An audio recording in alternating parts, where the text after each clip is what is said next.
बघा की आता कंप्लीट 32 तास डोळ्याची पापणी देखील पाडली नव्हती. हाय असं होतं, झोपलं नव्हतं बघा. परत येताना मी म्हणलं झोपावी, जागा झालता माझ्या मांडीवर झोपा म्हणलं, तर पण नको बाबा झोपायला, आता जवळ आलोय, परत अजून उठावं लागेल.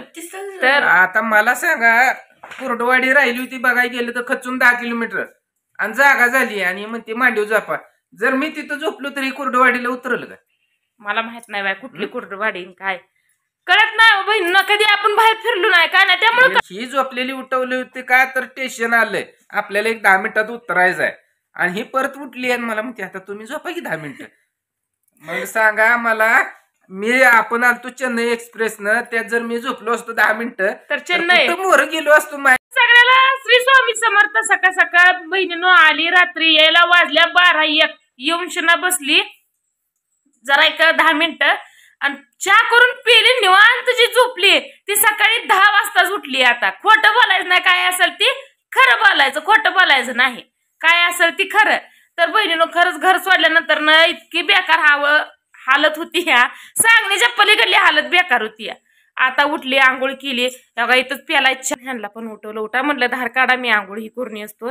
ह्यानी गेलं, म्हशीची धार नव्हती काढलेली, तर बघा एक कालच्यानं रातच्यानं दूध राहिलं, काल सकाळी धार काढलेली, त्याच्यावर रात्री धार नाही, सकाळी नाही.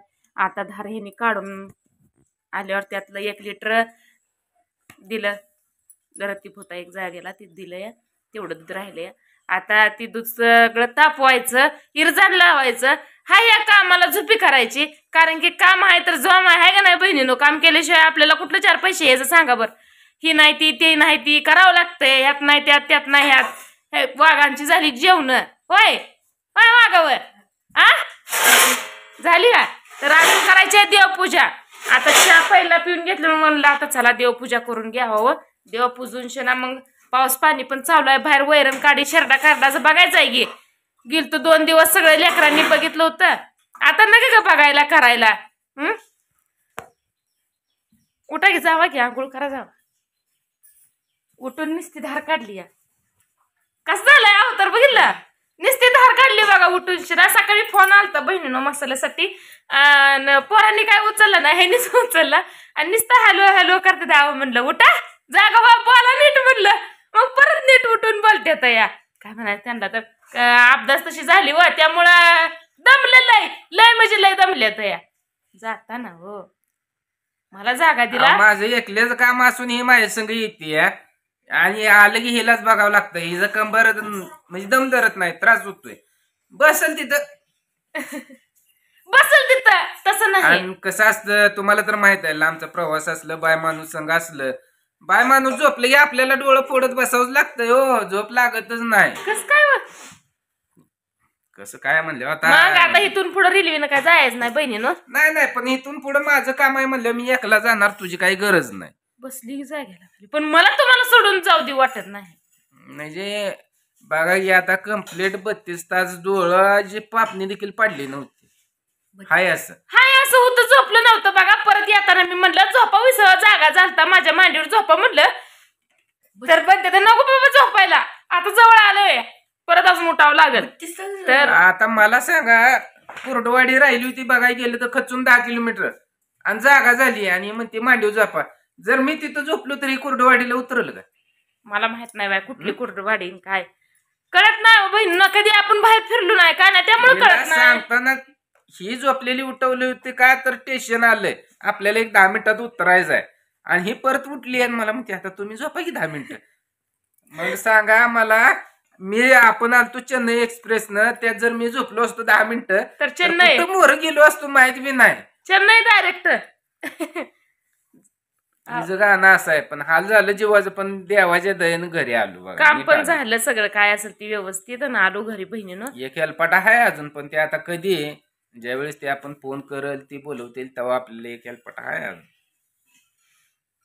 येणं काय म्हणते ती 18 रुपये, पण त्यातनं खर्च झालाय 5 रुपये. आता ते 18 रुपये कमवायला काय सांगून तुम्हाला उपयोग आहे, सगळं सुट महिना जाईल ते 18 रुपये कमवायला आपल्याला.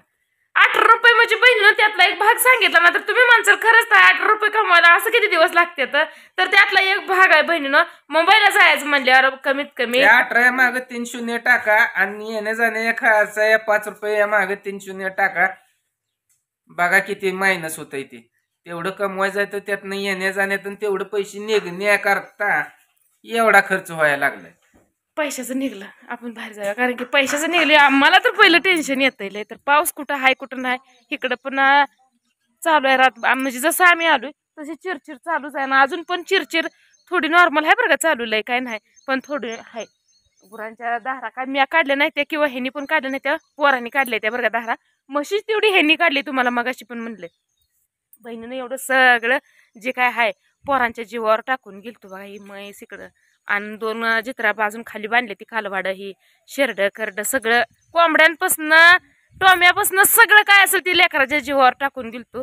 आणि गेल्यापासून एकच रुकरुक होती, पण पोरांनी फोन करून सांगितलं पप्पा टेन्शन घेऊ नका, निवांत जावा निवांत या, इथलं सगळं आमच्या आम्ही बघतो. लेकरं हाताखाली आली ती त्यामुळं काय वाटत नाही व बाहेरचं बघायला करायला.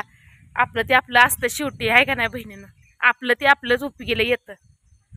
तर जाऊ द्या, झालंय सगळं काय असेल ती. पावसानं पण सुरुवात केली या मकाला, झालंय चांगलं. आता पावसाची गरज होती मकाला, आपल्या पाणी एकच दिलंय पावसानं, मजल चांगले आणल्यामुळे आता काय तिला पाणी द्यायचं नाही, आता डायरेक्ट खाजं टाकून घ्यायचं. तर म्हशी खाली हवा कसं झालंय आहे का. मुरुम एक बघावं लागते बघा, मुरुमाच्या 1-2-3 खेपा का नाही गुरांखाली टाकावं लागते त्या. आता ह्यांना म्हणलं होतं मुरुम बघा कुठं, तर पुन्हा ह्यानी म्हणते तर आता लगेच, म्हणजे कसं आता पावसाळ्यात दिवसात जरा महागच असतं या. ह्यानी म्हणते तर आता डायरेक्ट आपण म्हणजे गडबडीत माग सांगितलं टाका म्हणलं की त्याच्या मागं 200-300 रुपये जास्त घेते ती, 300 रुपये तर जास्त घेते ती. मग कसं करायचं, मी म्हणलं 300-400 रुपयेकडे बघाय नका, बरेचशी खेपा गुरांखाली टाकून घेऊया, कारण की गुरांच्या नक्या गार असते तेव्हा, त्यामुळं लवकरात लवकर टाकणं गरजेचं आहे. परत अजून त्यांना दुखणं येते, ते ताप ये कुठं काय हो हायच घेऊ, काय ना काय गरीबाच्या मागं लागतंय गे. गरीब कुठनं नाही कुठनं कसं नाही कसं वर निघायचं बघतं कष्टाच्या जोरावर, पण त्याला डबरं खांदून पुरणारी जास्त असते ती. काय करता, वातावरण तर एकदम मस्त झालंय.